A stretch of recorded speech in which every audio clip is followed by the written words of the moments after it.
My mother-in-law spent 3 years telling everyone I was lucky to have her son. She never realized the truth about the life she was so proud of. She had been judging the wrong person the entire time. She smiled at me across the table that night, the night this started. 20 minutes later, she asked me to pay for the dinner. I paid. I always did. 3 years of Sunday dinners, and I never once saw her open her purse at that table. That was Lucinda Mercer. She always noticed what people could give her before she noticed who they were. My name is Mireya Sloan. I run Sloan Capital, a private investment firm, out of a converted study on the second floor of my house. I grew up modest, in a rented duplex with a mother who counted coupons at the kitchen table. My mother used to say wealth talks loudest when it says nothing at all. It took meeting Lucinda for that to make any sense. I never talk about money at family dinners. I learned that rule the first month I met her, back when I still thought silence was a kindness. Gideon Mercer is my husband. He teaches 19th century history at the university. 3 sections a semester, mostly to students who signed up for the time slot and not the subject. His mother's opinions had shaped him since he was a boy. He believed, truly, that he had done me a favor by marrying me. I let him believe it for longer than I probably should have. Lucinda touched her pearls right before she said something cutting. She did it that first night, a beat before the smile. I learned to watch for it, the way people watch the sky before a storm. Edwin, my father-in-law, rarely spoke at these dinners. He read the same worn paperback Western at the table, even during dessert. One hand on the page, thumb worrying the corner soft. Nobody asked him to put it away anymore. I used to think he kept reading so he wouldn't have to pick a side. Maybe he was right not to pick one. Daphne, Gideon's sister, agreed with her mother before her mother finished the sentence. But once, in a restaurant parking lot, she showed me a pencil sketch on a napkin. A wren she'd seen on the drive over, wings caught mid-fold. She never showed anyone else. I kept that napkin longer than I probably needed to, tucked in a book I rarely opened. The pattern started early and never really stopped. Not every woman gets a husband like Gideon, she told me at dinner once. She poured her own wine without offering me the bottle. At our wedding, she straightened my veil without asking, then told me she didn't hold my background against me. Small things on their own. None of them worth a fight. I nodded. I didn't argue. Arguing only fed her, and I'd learned that in the first year too. Gideon wasn't always like this around her. Early on, at a different dinner, his mother implied I'd only gotten somewhere because of him.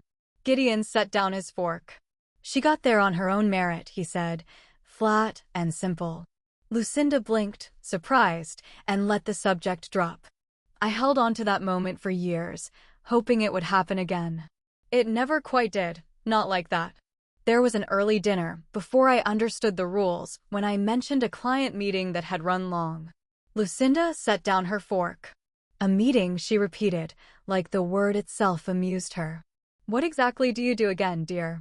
I told her, in plain terms, what my firm handled. She smiled and turned to Edwin. Isn't that sweet, she said. She keeps herself busy. I didn't correct her. I went home that night and wrote the exchange down in a notebook I kept for exactly that purpose, dates and all. One Sunday she called while I was mid-client call, and I had to mute the line to answer. I need my prescription picked up, she said. You work from home, so you have the time. Daphne sat 3 feet away from her that whole afternoon, scrolling her phone on the porch, doing nothing at all. I drove 40 minutes round trip for that prescription. Lucinda never once thanked me for it, not that day and not the next time she asked. There was a Thanksgiving 2 years into the marriage. Lucinda handed me an apron at the door. The kitchen is yours today, she said, already turning back toward the living room, where the others were pouring wine. Glasses clinked somewhere behind her. I cooked for 11 people alone that afternoon. I basted the turkey twice. I mashed the potatoes with a fork because nobody had thought to buy a masher. Daphne complained about a coworker from the doorway, never quite stepping in. Edwin read by the window, the same cracked spine, turning pages without looking up. Gideon came in twice to ask how much longer, then went back to the football game both times. He cheered at something on the screen while the potatoes went lumpy under my fork. I remember standing at the sink after everyone had eaten, hands in dishwater gone cold. I could hear them laughing in the next room, over something I hadn't heard. The worst of it came at Edwin's 70th birthday, 40 guests in a rented private room downtown. White tablecloths, a string quartet in the corner playing something nobody was listening to. Fairy lights ran along the ceiling beams, the kind Lucinda ordered special from a shop 2 towns over. Lucinda raised her glass and asked everyone to quiet down. Then she handed me a small wrapped box, ribbon and all, like it was something I'd actually want. Inside was a cheap kitchen apron, printed with a rooster, the kind sold in bulk at a discount store for $8. The tags were still hanging from the strap. "So you remember your true calling," she said, loud enough for the whole room to hear. The table laughed. Gideon laughed too, a half-second late. He rubbed the back of his neck, the small tell he never noticed in himself. He reached for his water glass instead of looking at me. I folded the apron along its original creases and thanked her. I said nothing else. I counted the roses stitched into the tablecloth pattern to keep my face still. 7 petals each, for rows I could count from where I sat. Lucinda loved repeating one sentence at every gathering. "In this family, money never decides someone's worth," she liked to say, always right after doing the opposite of whatever it claimed. She said it again that night, raising her glass a second time. 40 people drank to it without thinking twice, glasses catching the light along with her pearls. I filed that phrase away somewhere I could find it later. I didn't know yet how much weight it would carry, or how long I'd have to wait to use it. I don't think Lucinda saw herself as cruel. Once, at the end of that same party, I overheard her talking to Edwin in the kitchen. Their voices were low over the sound of the dishwasher. "I just want her tough," she said. "Comfortable people get soft." Her voice changed when she said it, like the sentence wasn't really about me. Edwin didn't answer. I never learned what she meant by it, not fully, but I never forgot the way she said it. Edwin caught my eye once that same night, over the noise of the party. He gave the smallest shake of his head, so brief I almost missed it. I didn't ask him what he meant by it. Some things are better left unanswered. That winter, Gideon and I hosted our own small dinner. Just the 2 of us and a bottle of wine he'd been saving. I asked him once, half joking, if he ever noticed how his mother talked about money around me. He frowned, genuinely confused. "She doesn't mean anything by it," he said. "That's just how she talks to everyone." I let it go. I'd learned by then that explaining Lucinda to her own son was a conversation with no ending, only more turns. I kept adding to it after that, not out of bitterness, but out of habit. It was the same instinct that made me good at my job. Every comment, every dismissed contribution, every unpaid bill, every apron joke went into it. I told myself it was for my own sanity. Looking back, I think some part of me already knew I was building a case. The evening that changed everything started like any other Sunday. I helped clear plates while Lucinda carried dishes to the sink, humming something under her breath. She left her phone on the kitchen island, screen up, same as always when her hands were full of china. A message from Daphne lit the display. I wasn't looking for it. It was simply there, the whole line visible above the lock screen. "It's good Gideon still doesn't know how much she actually earns," the message said. "Otherwise he'd stop feeling grateful that she's with him." I didn't touch the phone. I dried the last plate slowly, turning it twice in the towel, and set it in the rack without a sound. My hands didn't shake. I noticed that distantly, as if they belonged to someone else. At home that night, I opened our shared drive to find his insurance policy. He'd asked me to send a copy to the school for a benefits form. Routine, the same 3 clicks we'd made a dozen times before. Inside that folder sat 8 years of tax documents, more than I'd ever had reason to open. Every single year, he had shown his family only his salary. My company never came up once, in any of it. I scrolled slower than I needed to, waiting for a different number to appear, and it never did. I thought about the notebook in my desk drawer. And Gideon, laughing a half-second late at that same joke. He hadn't hidden it out of malice. He had simply decided correcting his mother wasn't worth the fight. And that silence had given her years to believe whatever she wanted. Year after year. Dinner after dinner. Every rooster apron and every glass raised to a phrase that was never true. I closed the laptop. I didn't say a word to him that night or the next one. I made coffee the following morning like it was any ordinary Monday, and in a way, for him, it still was. Once, early in the marriage, Gideon had driven 2 hours through a snowstorm to bring me soup when I had the flu. He'd sat on the floor by the bed and read me his lecture notes until I fell asleep. His voice was low and steady in the dark. That was the man underneath his mother's voice. Some nights I still missed him, even sitting 3 feet away. I stopped defending myself after that. I started building instead. The night before I made the first call to my banker, I sat awake long after Gideon fell asleep. I lay there listening to him breathe. I wasn't sure yet if I was ending something or saving it. Both felt possible in the dark, and neither felt like a decision I could take back once I started. I restructured my personal accounts first, sitting across from a banker who barely blinked at the transfer amounts. "This is reversible, right?" I asked him, already knowing the answer. "Technically," he said. I signed anyway. "That's a clean move," he told me, sliding the paperwork across. My lawyer had recommended the changes years earlier, purely for tax reasons. Nothing about the timing looked strange to anyone who checked. Then I bought a house. A small brick colonial 2 towns over, closing on a Tuesday morning while Gideon graded midterms across town. The broker asked once if my husband would be joining us. "No," I told her. "Just me." She didn't ask again. The sale never needed his name on any paperwork because it never required it. I kept the key in a drawer at my office, not the one at home. The night after closing, I sat in the empty living room of that house. I cried quietly so the sound wouldn't carry to the street. I wasn't crying over Lucinda. I was crying because I still didn't know one simple thing. Was I building a future or preparing to leave one behind? I let myself not have an answer just for that night. My firm had spent months chasing a partnership with Holloway Capital. 3 rounds of meetings, 2 dinners I never mentioned to anyone in the family.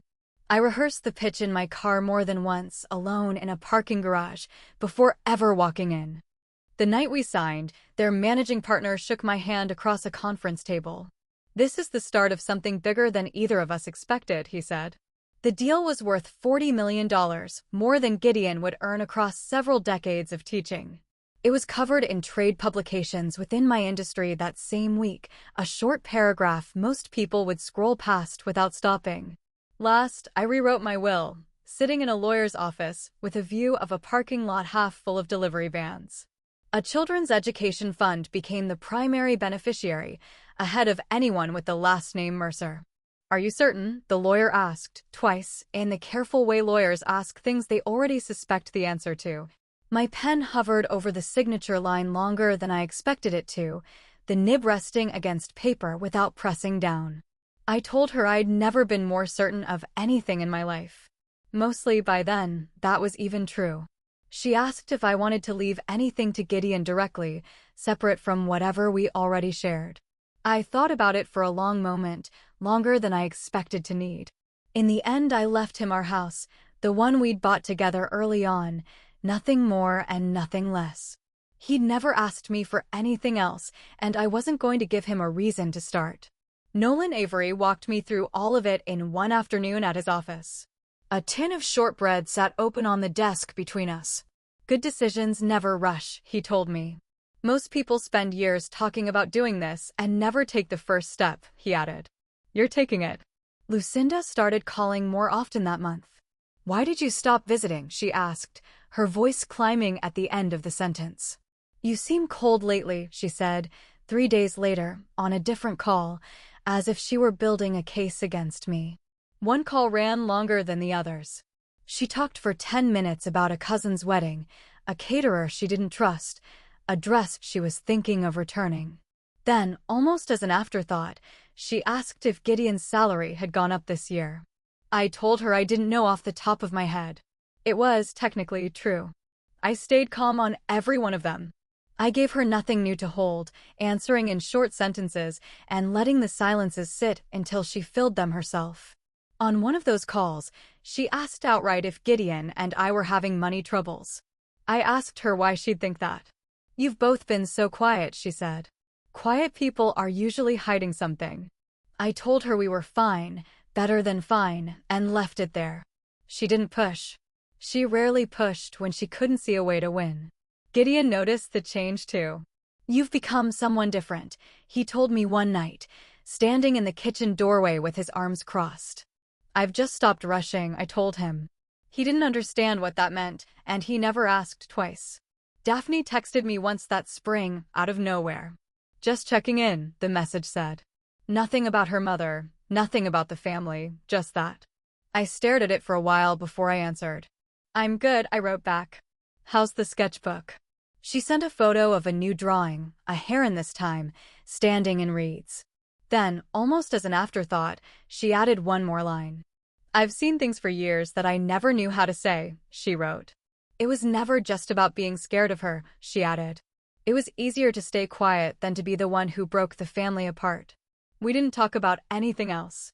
It was the closest either of us came to admitting what was happening around us. One evening, he sat across from me at dinner, pushing rice around his plate without eating much of it. "My mother thinks you're avoiding the family," he said, not quite meeting my eyes. I told him I was just busy with work, which was true, if not the whole truth. He nodded slowly, wanting to believe it more than he actually did. He didn't ask a follow-up question. He never did anymore. The week before the party, he brought it up again on his own, out of nowhere, while we were doing dishes. "I think I let my mother speak for me too often," he said, not looking up from the sink. I didn't say anything back. I just handed him the next plate and let him keep drying. Lucinda showed up unannounced one Saturday, standing on my porch with a casserole dish she hadn't been asked to bring. "I just wanted to see how you're doing," she said, already stepping past me into the hallway. Her eyes moved across the room, cataloging everything, same as always. "New couch," she said. "That must have cost something." I told her it was on sale. She didn't believe me, and she didn't push, and she left 20 minutes later without ever sitting down. Lucinda's 60th birthday arrived that spring. She rented the same private room downtown, the one from Edwin's party. The same chandelier threw the same warm light over 40 new place settings. In the car on the way there, I almost asked Gideon to turn around. I straightened my dress instead and got out when he did. Family filled the room by 7. Old friends, several of Gideon's colleagues from the university, and a scattering of neighbors Lucinda had cultivated over decades. Waiters moved between tables with trays of champagne, refilling glasses before anyone had to ask for one. She rose to give her toast, glass in hand, pearls catching the chandelier light. The room quieted instantly, out of habit more than respect. Someone near the bar set down a glass without a sound, careful not to interrupt. "My greatest pride is my son," she said. "And I've always told Mireia how lucky she is to have a husband like him." The room applauded politely, forks pausing halfway to mouths. "Not every woman finds someone willing to provide for a whole family," she added, glancing my way. Her voice was sweet in the particular way that meant something else underneath it. A few guests nodded along, as if her words still needed their approval to be true. I looked down at my plate. I thought about the closing papers in a drawer at my office, 2 miles from that chandelier. At that moment, a man near the back of the room turned toward our table. Gray suit, easy posture, the look of someone used to being the most important person wherever he stood. I recognized him instantly. He ran Holloway Capital. I hadn't expected to see him here, of all places, at a birthday party 2 zip codes away from his usual circles. "Miss Sloane," he said, crossing the room and setting down his own drink to shake my hand properly. "I didn't expect to see you here tonight." Lucinda's smile faltered for the first time all evening, a small crack at the edges she didn't seem to notice yet. "Thank you again for the partnership," he continued. "Without your firm, our whole project would have stalled before it started. My board still talks about how fast you moved on the paperwork." "I appreciate that," I told him. "We're glad it worked out for everyone." He laughed, easy and warm, the laugh of a man used to good news. He turned to the table, taking in the cake, the banner, the pearls. "Celebrating something tonight?" he asked. "My mother-in-law's 60th, Gideon said, half rising to shake his hand, still not fully understanding what was unfolding at his own table. The table went quiet, a quiet with a texture to it, thick enough to feel against your skin. Someone near the end leaned toward their neighbor. "Isn't that Sloan Capital?" they whispered, not quietly enough. The word was already moving down the table faster than either of them could stop it. A phone appeared somewhere down the table, screen tilted so two heads could see it at once. Someone pulled up the company website. Founder and Chief Executive, Mireya Sloan, right beneath a headline about the recent deal. My own photograph looked back at the table, taken at a conference I'd almost forgotten attending. "Wait," one of Gideon's colleagues said, leaning across her husband to see the screen better. "That's $40 million. Is that real?" "It's real," the fund manager said, still smiling, oblivious to what he'd just detonated. "Best decision we made all year." He glanced at the cake, then back at me, clearly starting to sense he'd walked into something. "Sorry," he added, quieter. "Did I interrupt something?" Lucinda turned to Gideon. "Did you know about this?" she asked him directly, her voice thinner than I'd ever heard it. Around the table, I watched 3 separate conversations stop mid-sentence, waiting on his answer. He said nothing at first. Nobody had ever asked him to look closer, and now the whole room was looking for him instead. "I knew she had a company," he finally said. "I didn't know it was." He stopped, gesturing vaguely at the phone still circling the table. "That?" Edwin set his book down on the table, the first time all night. Daphne looked at me, nodded at her mother, and quietly slid her wine glass out of reach. "So she's the one actually supporting this family," someone else said, no longer a question at all. One of Lucinda's oldest friends, a woman I'd only ever known as gracious and quiet, set down her napkin. She looked at Lucinda across the table. "All those years," she said, "and you never once mentioned it." Lucinda didn't answer her either. The room stayed silent for a long moment, long enough that I could hear the kitchen doors swinging somewhere behind us. A waiter hesitated in the doorway, a tray in his hands, not sure whether to bring it out. I thought about the apron waiting at home in the hall closet. I thought about the tablecloth roses I'd counted so many times. I'd never once had to count them again after that folder opened on my knees. None of it had needed a raised voice. It had only needed time, and a closed laptop, and a house nobody knew about. Lucinda's fingers found her necklace again, searching for something to say. "Well," she started slowly, her words smaller than her usual voice. "Money never decides someone's worth." I looked directly at her. "Yes," I said. "You've said that for years." This time, no one in the room believed her. Nobody laughed. I watched people's faces change one by one, remembering every dinner, every apron joke, every quiet dismissal. All of it landing at once, in the space of a few seconds. Lucinda tried once more. "I only ever wanted what's best for this family," she said. Her voice cracked on the last word, in a way I'd never heard before. Nobody answered her. Daphne looked away first. Somewhere behind me, a chair scraped back, apologetic, someone trying to leave without being noticed. The fund manager, still standing at our table, looked between us, finally sensing the room he'd walked into. "I should let you all get back to the party," he said, and retreated toward the bar without waiting for a response. That was the moment this family saw her differently. Not because of a scandal. Because of one plain fact, sitting in front of everyone. The woman she'd spent years calling lucky had been paying most of this family's bills all along. None of them had ever thought to ask. Gideon looked at his mother for a long moment, then took a breath. "That's my wife," he said, loud enough for the whole room. He took my hand and walked me out, past his mother, without looking back once. Behind us, I heard Edwin's voice for the first time all night, low and even. "Lucinda," he said. "Sit down." It was the only thing I ever heard him say to her that sounded like an order. Near the doorway, Daphne caught my eye one last time. She didn't say anything. She just gave a small nod, the kind you give someone crossing a finish line. One you were never allowed to run toward yourself. I still have that apron. It's folded in a kitchen drawer I open almost every day, underneath the dish towels. Right where I can find it without looking. For years, she used it to remind me where she thought I belonged. Now I keep it to remember the day I finally decided that for myself. I don't take it out much anymore these days. Most days, I simply don't need to. Like and subscribe for more stories like this.